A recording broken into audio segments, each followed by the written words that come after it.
അതിൽ പിടിച്ചിറങ്ങണം ഇതില്ല അറിയില്ലായിരുന്നു അവര് തന്നെ ചെയ്തോ മനസ്സിലായി. അപ്പൊ ഇതൊരു ഗ്രീസിന്റെ കവറാണ്, നമ്മുടെ കിണറ്റിനകത്തുനിന്ന് കിട്ടിയതാണ്. നമ്മുടെ കിണറിൽ ഒരാഴ്ച കൊണ്ട് വെള്ളത്തിന് ചെറിയൊരു വ്യത്യാസം എന്താണെന്ന് നോക്കിയിട്ട് ഒന്നും മനസ്സിലായില്ല. ടാങ്കിൽ ചെന്ന് നോക്കിയിട്ട് ഒന്നും കാണാനില്ലായിരുന്നു. കിണറിൽ അന്നേരം നോക്കിയിട്ട് ഒന്നും കണ്ടില്ല. പിന്നെ ഒരു ഓയിലി പോലെ നമുക്ക് ഫീൽ ചെയ്തു വെള്ളത്തിന്. ഇന്നലെ ഞങ്ങൾ കിണർ നോക്കിയപ്പോൾ കിണറിൽ മൊത്തം പാട കെട്ടിയതുപോലെ കണ്ടു. പിന്നെ ചേട്ടൻ സംശയം തോന്നി, കുട്ട കെട്ടി ഇറക്കി എടുത്തപ്പോൾ കിട്ടിയ ഒരു പ്ലാസ്റ്റിക് കവറാണ്. ഇത് നിറച്ച് ഗ്രീസാണ്. ഇതെങ്ങനെ ഇതിനകത്ത് വന്നു എന്ന് ഒരു പിടിയില്ല. കിണറിൽ മൂടിയിട്ടിട്ടുണ്ടായിരുന്നു. കാക്ക വന്ന് കൊത്തി ഇട്ടതാണെങ്കിൽ ഇതിൻ്റെ ഉള്ളിലൂടെ എങ്ങനെ അകത്ത് പോയെന്നും നമുക്കൊരു സംശയമുണ്ട്. അപ്പോൾ എങ്ങനെ ഇത് ഉള്ളിൽ പോയി. ഇന്ന് കിണർ ഇറക്കിയാണ്. അതിനായിട്ട് 2 പണിക്കാർ വന്നിട്ടുണ്ട്. മഴ ആയിട്ടും അവർ വന്ന് വിളിച്ചപ്പോൾ തന്നെ ഓടി വന്നു കേട്ടോ. റിസ്ക്കുള്ള പണിയാണെന്ന് നിങ്ങൾക്കറിയാമല്ലോ. ഇത് ഈ കിണറിൻ്റെ ആഴം എന്ന് പറയുന്നത് നിസ്സാരമല്ല.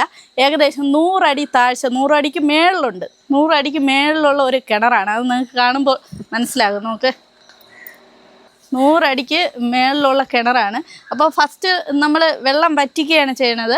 പമ്പൊക്കെ സെറ്റ് ചെയ്ത് ആദ്യം ഇതിലെ ഫുള്ള് വെള്ളം പമ്പ് ചെയ്ത് കളയുകയാണ്. അതിനുശേഷം ഇനി പണിക്കാരെ ഈ കിണറിനകത്ത് ഇറങ്ങി ഇതിനെ കഴുകി ഒന്ന് വൃത്തിയാക്കിയെടുക്കണം. എന്നാലും ആ ഒരാഴ്ച ഈ വെള്ളം ഉപയോഗിച്ചു എന്നാണ്. അതിലും ഒരു ചെറിയ ടെൻഷനുണ്ട്. ഗ്രീസാണ്. ഗ്രീസ് പിന്നെ വെള്ളത്തിൽ കലർന്നില്ല, പുറമെയാണ് കിടക്കുന്നത്. ഇപ്പം കിണറിൻ്റെ വെള്ളം ഇനി കുടിക്കാൻ പറ്റില്ല. അത് നമ്മൾ കിണർ ഇറക്കാനുള്ള പരിപാടിയാണ്. അപ്പം കിണർ ഇറക്കാനായിട്ട് പ്രൊഫഷണലായിട്ടുള്ള ടീമിനെയാണ് നമ്മൾ ഏർപ്പാട് ചെയ്തത്. പക്ഷേ ഈ ഒരു നെറ്റ് ഇട്ടിട്ടുണ്ടായിരുന്നു. ഈ നെറ്റ് ഇട്ടിട്ടുണ്ട്, അതിനകത്തൂടാണ് ഈ കവർ അകത്ത് പോയത്. അപ്പോൾ എന്തായാലും നമുക്ക് ഇത് ഇറക്കാതെ ഒരു പരിപാടി നടക്കില്ല. ഫസ്റ്റ് പ്രൊസീജിയർ ഒരു വെള്ളം അടിച്ച് കളയാം. ബാക്കി എന്തൊക്കെ പരിപാടിയാണ് ചോദിച്ചു നോക്കാം. എന്തൊക്കെയാണ് ഇനി ബാക്കി? നമ്മളിതിപ്പോൾ വെള്ളം അടിച്ച് കളയുന്നുണ്ട്. അടിച്ച് കളഞ്ഞിട്ട് ഇറങ്ങി നോക്കിയാലേ എന്തെങ്കിലും പറയാം നോക്കാം ഇതിനകത്ത് വേറെ എന്തെങ്കിലും ഉണ്ടോ ഇല്ലയോ എന്നുള്ള കാര്യം. അവരാരും കണ്ടില്ല. ഒരു കവർ ഗ്രീസാണ് ഇതിനകത്ത് സാധനം വിഴുന്നിട്ടുള്ളത്. ഇന്ന് ഇത് അതിൻ്റെ കവറ് മാത്രം കിട്ടി. ബാക്കി വെള്ളത്തിൽ കലർന്ന് നിൽക്കുന്നുണ്ട്. ഇനി ഇറങ്ങി നോക്കിയാലേ എന്താണെന്ന് നമുക്ക് അറിയാൻ നോക്കുള്ളൂ. കഴുകി വൃത്തിയാക്കിയ നല്ല വെള്ളം കിട്ടും. അതിനുശേഷം നമ്മൾ കിണറിനകത്ത് എന്തെങ്കിലും ഇടണോ? പിന്നെ കിണറിനകത്ത് ചിലവരെ പുറം ബ്ലീച്ചിങ് പൗഡർ എന്തെങ്കിലും കലക്കി ഒഴിക്കും.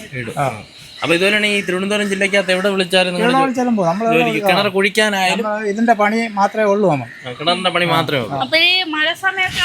ആരെന്ത് കിണറിന്റെ പണിക്ക് എന്ത് അത്യാവശ്യം അത്യാവശ്യം ആയതുകൊണ്ടല്ലേ വിളിക്കണം. അതുകൊണ്ട് നമുക്ക് പോയാലേ പറ്റുള്ളൂ. അതുകൊണ്ട് നമ്മൾ പോവും. പണിയുണ്ട്. നിങ്ങൾ എത്ര പേരാണ്? നമ്മള് 3 പേരുണ്ട്. സന്തോഷ് നമ്മുടെ സന്തോഷ് ചേട്ടനാണ്. മറ്റേ ചേട്ടൻ്റെ പേര് സുനിലണ്ണനും സന്തോഷണ്ണനുമാണ് വന്നിട്ടുള്ളത്. അപ്പോൾ ഇവരാണ് ചെയ്യുന്നത്. അപ്പോൾ ഞാൻ നമ്പർ ഇതിൽ ആഡ് ചെയ്യുന്നുണ്ടായിരിക്കും. അപ്പോൾ ആർക്ക് എന്ത് തിരുവനന്തപുരം ജില്ലയ്ക്കകത്ത് കിണർ കുഴിക്കാനാണെങ്കിലും അതുപോലെ കിണർ വൃത്തിയാക്കാനാണെങ്കിലും ഇവർ സൈറ്റിലെത്തും.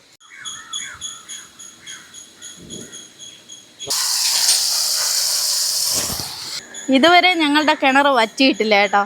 മറ്റുള്ള വീടുകളിലെല്ലാം കിണർ വറ്റിയപ്പോഴും ഞങ്ങളുടെ കിണറിൽ വെള്ളം ഉണ്ടായിരുന്നു. ഞങ്ങൾ കിണറിലെ വെള്ളമാണ് യൂസ് ചെയ്യുന്നത്, പൈപ്പ് വെള്ളമൊന്നുമല്ല. ശുദ്ധമായ കിണർ വെള്ളമാണ് ഞങ്ങളുടെ വീട്ടിലെടുക്കുന്നത്. തൂക്കി വിടാനുള്ള കൊളുത്താണ്. ഇനി കിണറ്റിൽ ഓക്സിജൻ്റെ അളവ് നോക്കണം. അതിനാണ് ഈ പരിപാടി. മെഴുകുതിരി കത്തിച്ച് ബക്കറ്റിനകത്ത് ഇറക്കണം. അപ്പം മെഴുകുതിരി അണഞ്ഞു കഴിഞ്ഞാൽ ഓക്സിജൻ്റെ അഭാവം കുറവാണ് എന്നാണ്. ഇനി ഇത് തൊട്ടിക്കകത്ത് ഇറക്കി വെച്ചിട്ട് കിണറ്റിലോട്ട് നമ്മൾ ഇടുകയാണ്. കണ്ട അവരെത്ര സൂക്ഷ്മതയോടെയാണ് എല്ലാം കൈകാര്യം ചെയ്യുന്നതെന്ന് നോക്കി. വെറുതെ അങ്ങ് കിണറിൽ ചാടി ഇറങ്ങാൻ പറ്റൂല. പെട്ടെന്ന് ഇറങ്ങിക്കഴിഞ്ഞാലാണ് അപകടങ്ങളൊക്കെ ഉണ്ടാകുന്നത്. അപ്പോൾ എപ്പോഴും ഇങ്ങനെ ചെക്ക് ചെയ്തൊക്കെ വേണം ഇറങ്ങാൻ വേണ്ടി. അപ്പോൾ വീട്ടുകാർക്കും ജോലിക്കാർക്കും എല്ലാം സേഫായിരിക്കും. അണയാതെ പോകുന്നുണ്ട്. അണഞ്ഞോ? ഒരു കുഴപ്പമില്ല അല്ലേ? കുഴപ്പമില്ല. ധൈര്യമായിട്ട് ഇറങ്ങാം.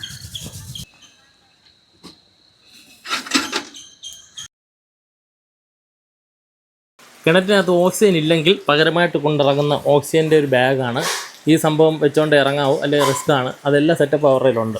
വാക്യൂം ടൈപ്പാണ്. അതായത് ഇതിലെ ഓസ് കണക്ട് ചെയ്തിട്ട് മുകളിലോട്ട് ഇത് പമ്പ് ചെയ്യും. പമ്പ് ചെയ്യുമ്പോൾ അത്യാവശ്യം എയർ അങ്ങോട്ട് എത്തിച്ചേരും. അതിൽ പിടിച്ചിറങ്ങണം ഇതില്ല.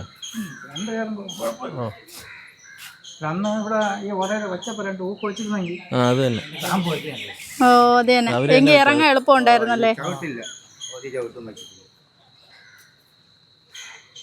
നമുക്ക് അതിനെ കുറിച്ച് അറിയില്ലായിരുന്നു. അവര് തന്നെ ചെയ്തോ മനസ്സിലായി.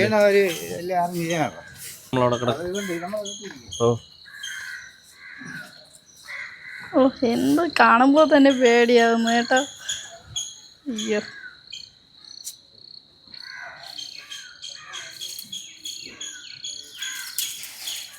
കാടെല്ലാം ഒരു പറിച്ച് വൃത്തിയാക്കുകയാണ്.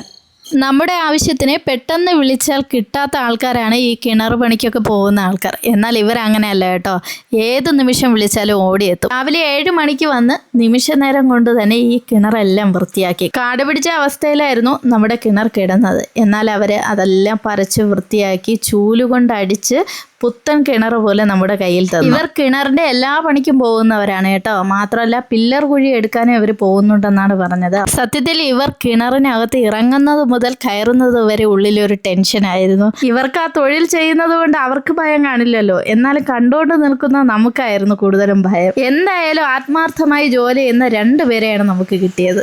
മഴ പെയ്യാറായി. ഇപ്പോൾ ഒരു 10-15 മിനിറ്റ് മഴ പെയ്യും. മഴ പെയ്തിട്ടും ചെയ്തുകൊണ്ടിരുന്ന പണി അവർ നിർത്തിവെച്ചില്ല.